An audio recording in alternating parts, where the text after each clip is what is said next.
Hi, this is Balaji. Welcome to rabbitcha. And we have Shashank here. Hi, Bala. So, Mr. Shashank has been a private banker. He's been in retail banking for quite some time, and also, been a part of an entrepreneurial journey. Is in the same financial and banking space. So now he's also kind of dabbling his mind into digital assets or crypto. So we want to hear from his perspective, how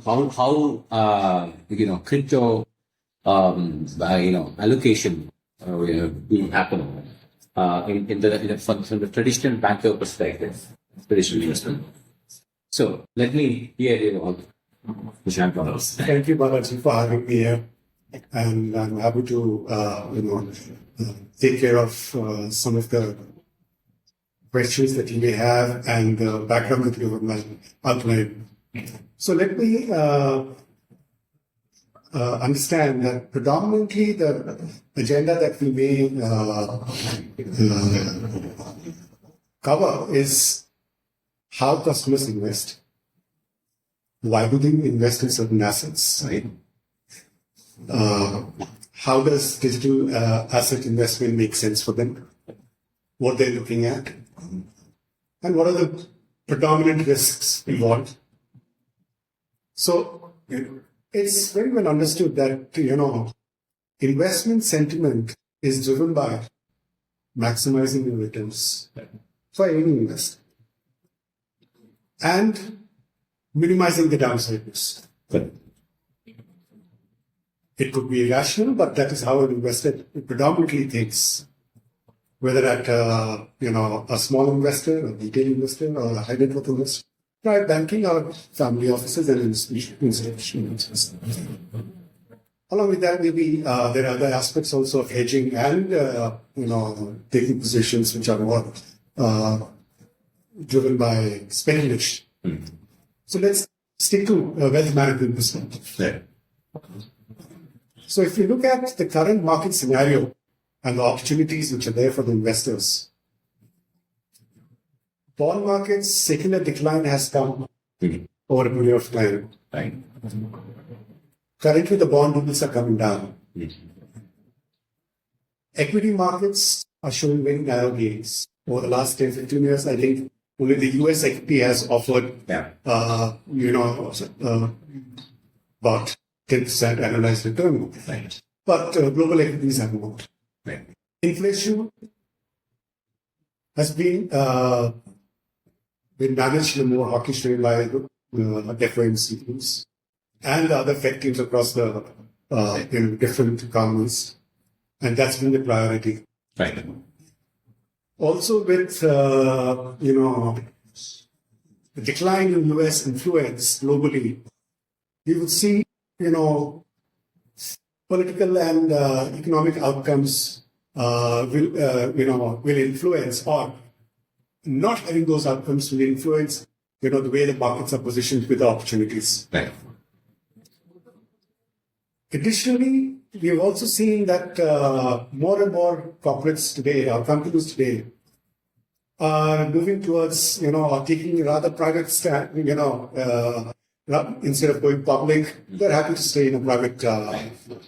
And additionally, another important point is that, if you look at the correlation between general equities and, the global bonds, they're tending to getting more correlated with each other. Yeah.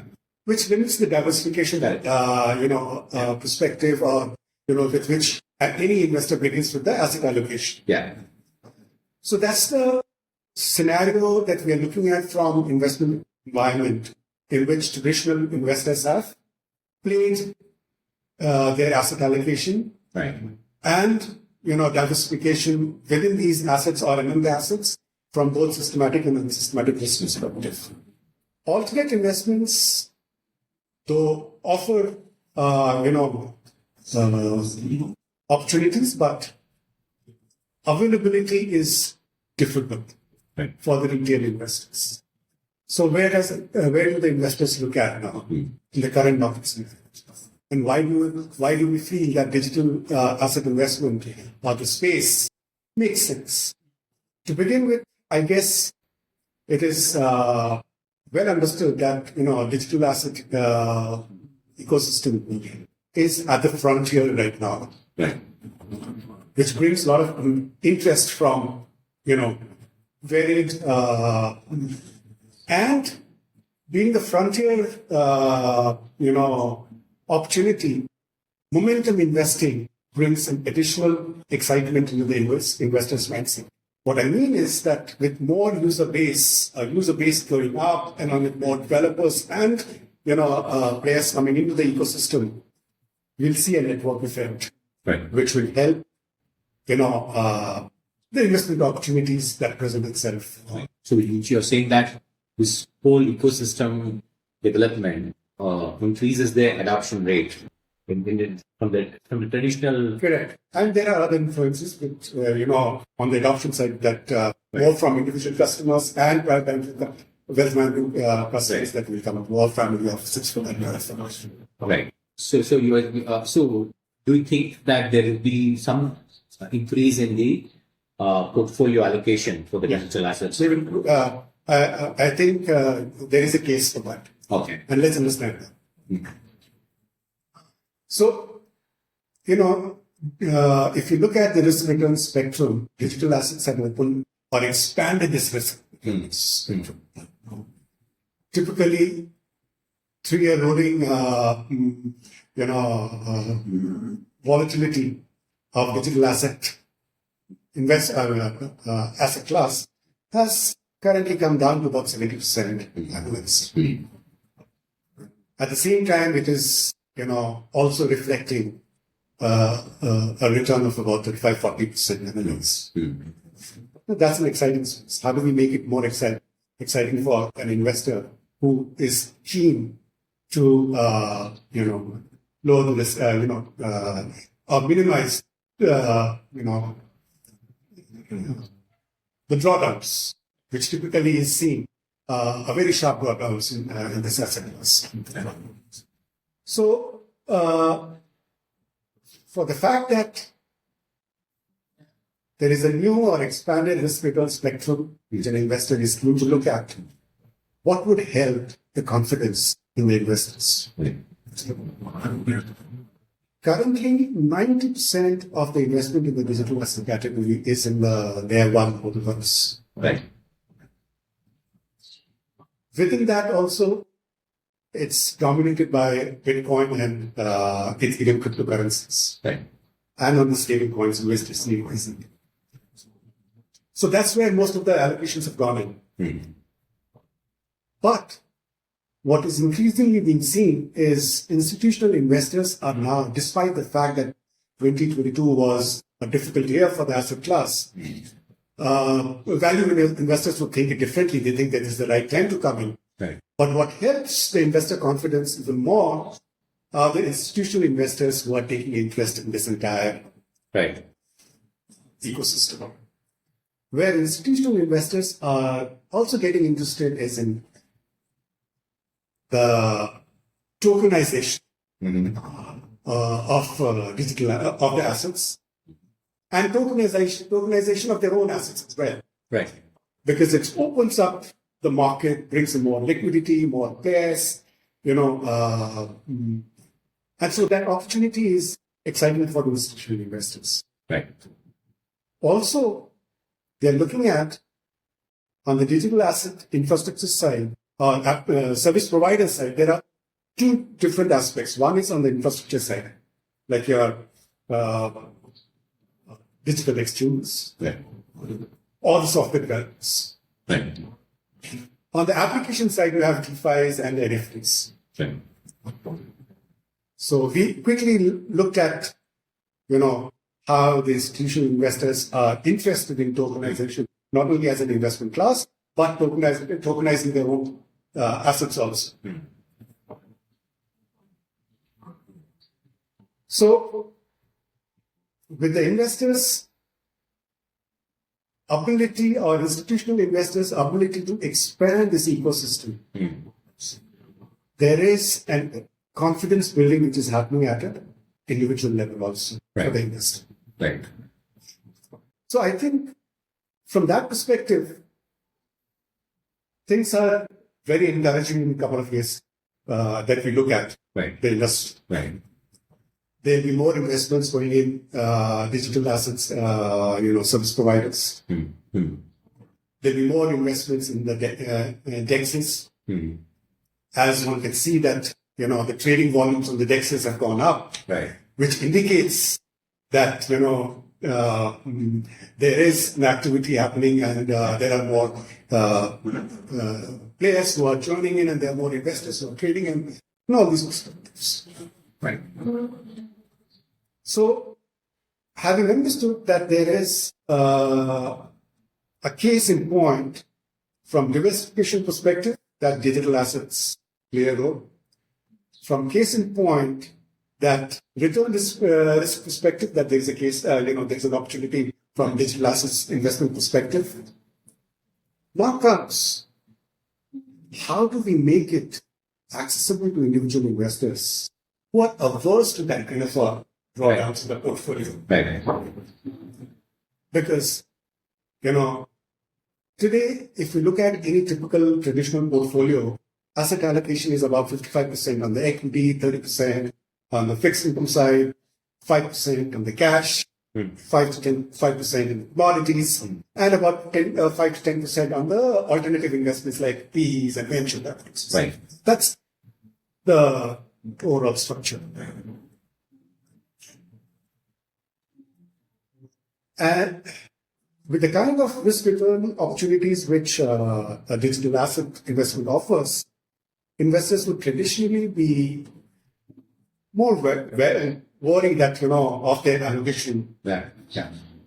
If we look at how the investments have, been done today, most of the investors are looking at about 3 to 5% of their assets being allocated into the digital assets. So, that's interesting. Yeah.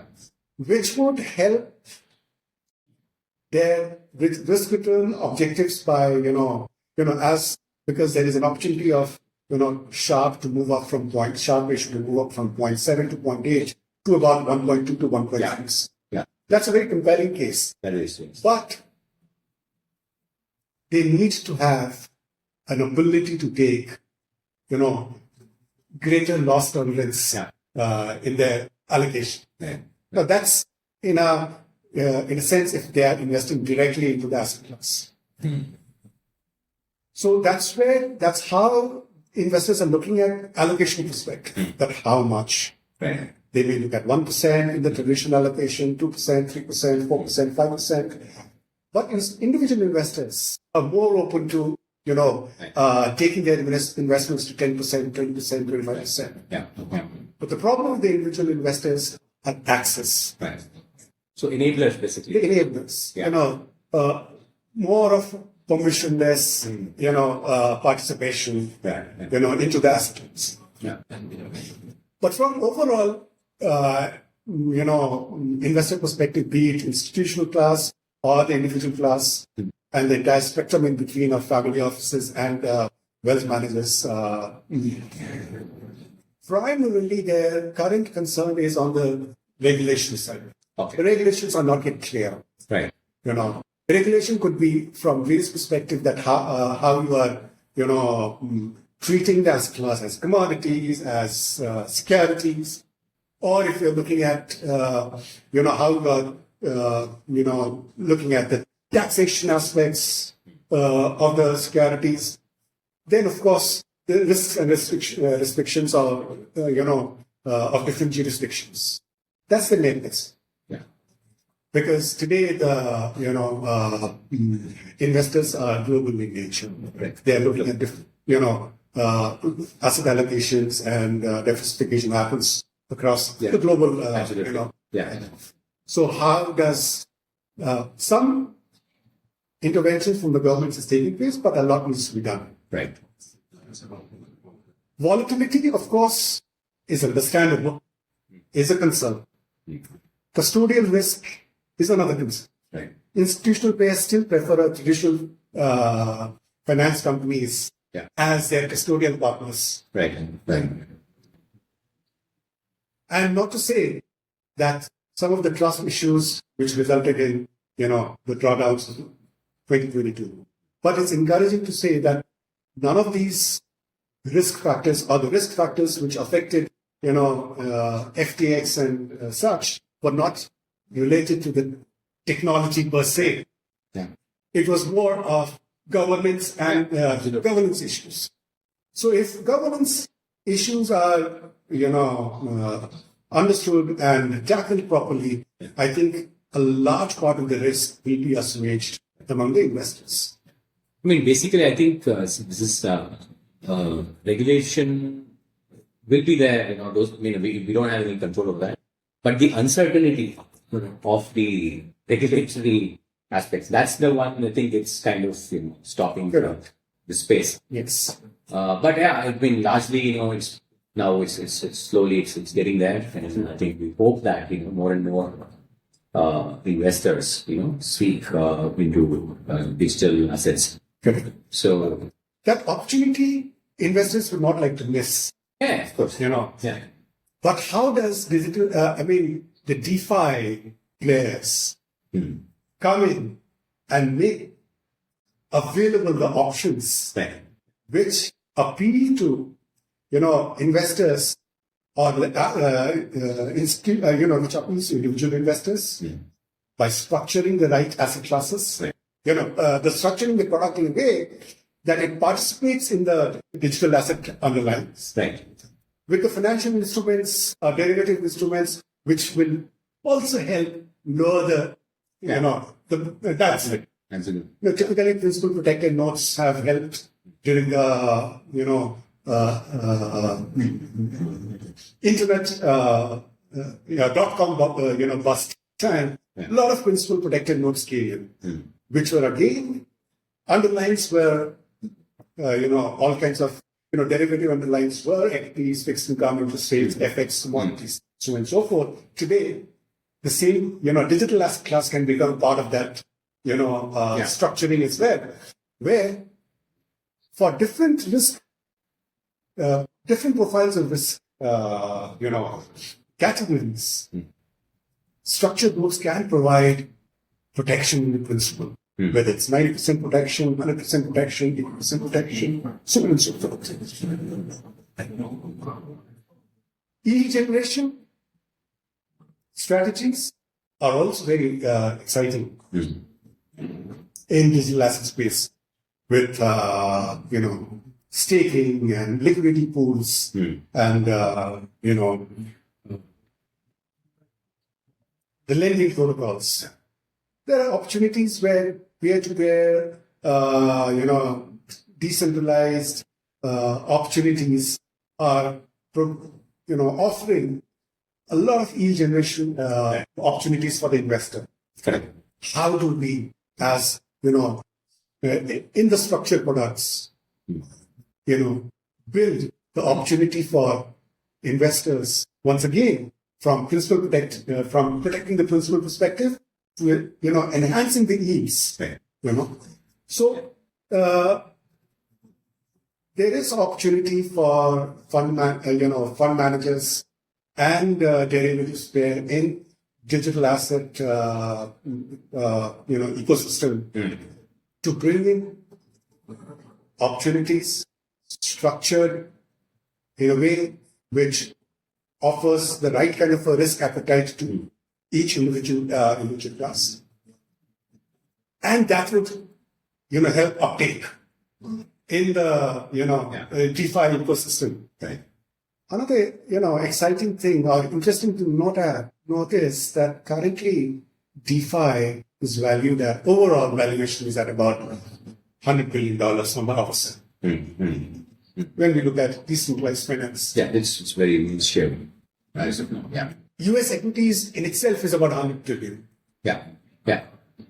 I think global wealth is at about $350 trillion. Yeah, true. So there's a long way to go. Long way to go. But it's a good start. I think we're in the right direction. And I believe that the investors and the who participate at this point of time both from institutional class or from wealth management perspective, are going to enjoy the rewards. And once again, this investment has to be looked at from long-term perspective, because that's when it helps with the correlation that investors seek, or diversification that investors seek. Yeah. Because in the short term, we'll always find asset class, digital asset class, correlating more similar to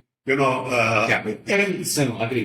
So investors have to look at it from the long-term perspective. Right.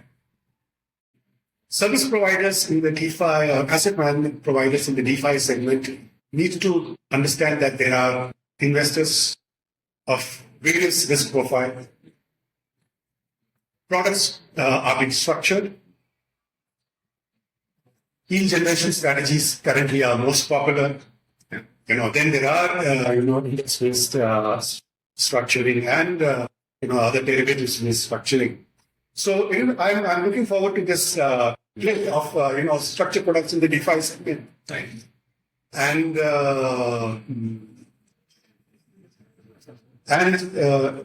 there's a long way for the entire asset class to emerge. Yeah. And a lot of players are at the right place at the right time. Now, if you look at importantly from an individual investor who's a high net worth investor, typically their portfolios and assets are managed in an advisory sense by wealth management platforms and private banking teams. Right. So it's important that how do digital asset service providers, more so in the DeFi, structured product segments, are able to offer the right valuation or understanding of the valuation of the products to the institutional investors. Sure. Only when they understand that how the digital assets are being valued in a particular structure, that they would be able to determine its risk return nature and probably be able to onboard within their ecosystem to be taken to the larger, ultra-high net worth individuals who bank with them. Right. So a lot of work to be done from that perspective, because unlike traditional finance, where there is a lot of historical data and benchmarking against which in which investment ideas are compared, and today that could be another risk factor which needs to be addressed quickly. Historically, data is and which needs to be addressed quickly. But at the same time, it is also encouraging to know that in the digital asset space, the real-time data is more accessible to the investor. Right. Absolutely. Unlike in a traditional finance where, you have to, there are opportunity losses because the information is not, and it's more transparent. Correct. That's the most important thing in the digital space. I think the trustless systems. So yeah, you brought in a very good perspective. So if I say that if you make the digital assets more palatable to any kind of investment, investor risk profile by taking care of your volatility, which can be taken care. Of course, custodial risk that you are trying to bring on. Most important thing, your principal protection, right? So, of course, we cannot do much about the regulatory aspects of it because that's not under anybody's control. So, you're allowed to live with it, but it will be reflective in the market, and then as long as you can manage the volatility, because that will be reflected in the volatility, and therefore it can be managed. So as long as we can, if these things are managed by any DeFi, do you think that it will be more palatable? Now, will an investor, is this a good way to look at it? Will it entice the traditional investor to look into the digital assets? What do you think about it? Certainly, as we understood, from some of the objectives, is in individual investors who are not, really a speculator or hedging positions like corporates do. Individual investors are averse to risk and more categorically averse to drawdowns in their portfolio. And if we extend that further, if they are interested in also understanding that, okay, the nature of investment is volatility, for which I'm compensated with, higher risk of, higher returns. But how long this drawdown continues. Okay. So, if we understand in a very basic sense that investors are averse to drawdowns, then how do we address that? Structuring the product through derivative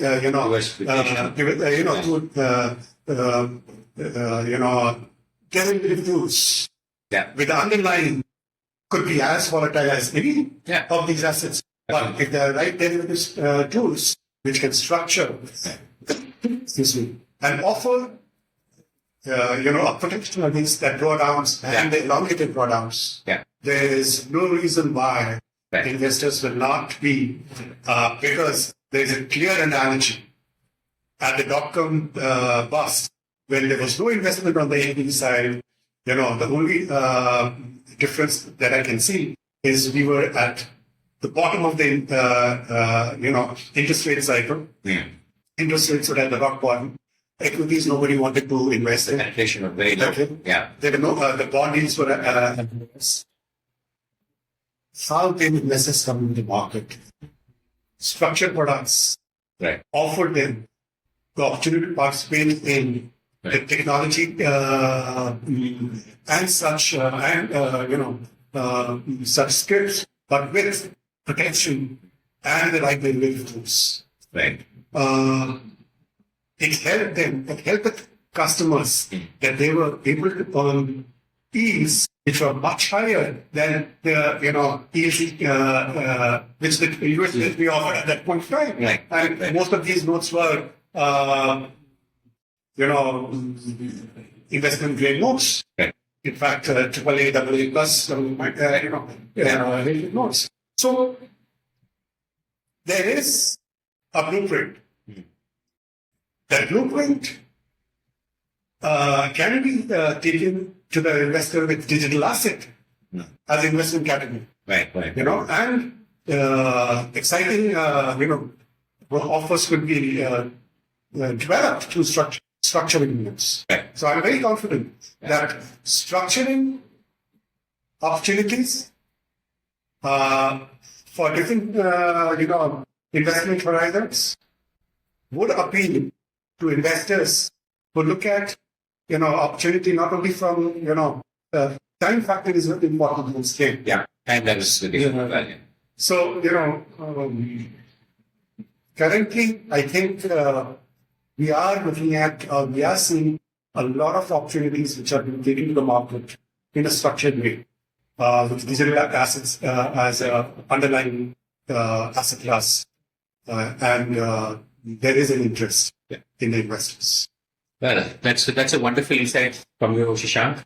I think we had a good perspective from a traditional private banker, Shashank, and then we'll see how it pans out. The digital asset is an interesting space, so let's see how it goes. So goodbye from rabbitcha Money. We'll take off from here. Next topic later. So please subscribe, like, and comment, and share our channel. Thank you. Have a good day.